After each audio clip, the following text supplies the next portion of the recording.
Hello friends, welcome to GDR law learning Adda. Okay, so ಈಗಿನ update ಏನಂತಂತಂದರೆ, ನೆನ್ನೆ ಒಂದು PIL ಬಂದಿತ್ತು ಸುಪ್ರೀಂ ಕೋರ್ಟಲ್ಲಿ. ಓಕೆ, ಸೊ ಸಂಜಯ್ ಭೀಮಾಶಂಕರ್ ಥೋಬ್ಡೆ ಅನ್ನೋರು PILನ ಹಾಕಿದ್ರು. ಇವರು ಪೊಲಿಟಿಕಲ್ ಪಾರ್ಟೀಸ್ಗೆ ಅಗೇನ್ಸ್ಟ್ ಆಗಿ, ಅಂದರೆ specially particularly national Congress party against ಆಗಿ ಈ ಕೇಸನ್ನು ಒಂದು ದಾಖಲೆ ಮಾಡಿದ್ರು. Sanjay Bhimashankar Thobde versus Union of India and others ಅಂತ ಹೇಳಿ ಈ ಕೇಸ್ ರಿಜಿಸ್ಟರ್ ಆಗಿತ್ತು. ಬಟ್ ಈ ಕೇಸನ್ನು ಎಂಟರ್ಟೈನ್ ಮಾಡೋದಕ್ಕೆ ಸುಪ್ರೀಂ ಕೋರ್ಟು ರಿಜೆಕ್ಟ್ ಮಾಡಿದೆ.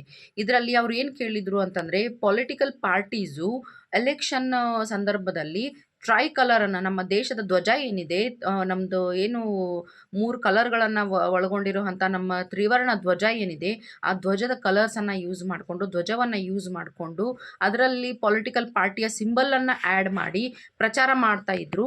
ಸೊ ಆ ರೀತಿ ಪ್ರಚಾರ ಮಾಡೋದು ತಪ್ಪು. ಒಂದು ನ್ಯಾಷನಲ್ ಆನರ್ ಏನಿದೆ ನಮ್ಮ ದೇಶದ್ದು, ಅದಕ್ಕೆ ಅಪಮಾನ ಮಾಡ್ದಂಗೆ ಆಗುತ್ತೆ ಅಂತ ಹೇಳಿ ಅವ್ರ ಉದ್ದೇಶ ಇಟ್ಕೊಂಡು ಅವ್ರು ಇದರ ಅಗೇನ್ಸ್ಟ್ ಆಗಿ ಕೇಸ್ ದಾಖಲೆ ಮಾಡಿದರು.